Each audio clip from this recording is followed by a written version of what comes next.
Friends, آپ لوگوں نے سائنس فکشن موویز میں ہیرو کو کسی بھی چیز کو ہاتھ لگائے بنا ہوا میں اٹھاتی ہوئی دیکھا ہوگا۔ دراصل اس عمل میں وہ اپنی دماغی قوت کو استعمال کر کے کسی بھی چیز کو چھوئے بنا ہوا میں اٹھاتا ہے۔ دماغ کے ذریعے کسی چیز کو حرکت دینے کو سائنسی زبان میں ٹیلیکینسس کہا جاتا ہے۔ یہ ایک ایسے افسانوی قوت ہے جس کے پانے کے خواب قدیم زمانے سے انسان دیکھتا آیا ہے، جبکہ جدید دور کا انسان بھی اسی کوششوں میں مصروف رہا۔ کولڈ وار کے دوران امریکی فوج نے میری لینڈ میں ایک ایسی لیبارٹری قائم کی جہاں ان کی کوشش تھی کہ فوج کا ایک ایسا دستہ تیار کیا جائے جو کہ صرف اور صرف دماغ کی قوت کو استعمال کر کے سوویت یونین کو شکست کروا دے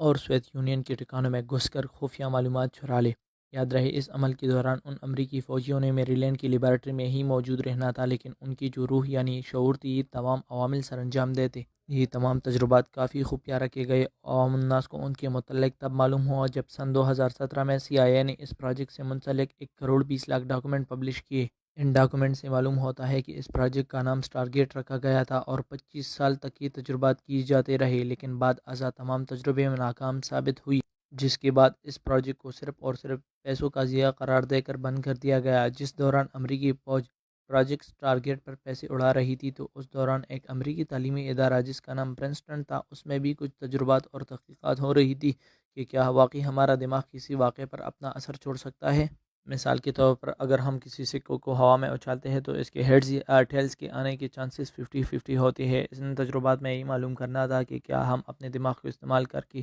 ہیڈز کو ٹیلز یا ٹیلز کو ہیڈ میں تبدیل کر سکتے ہیں یا نہیں۔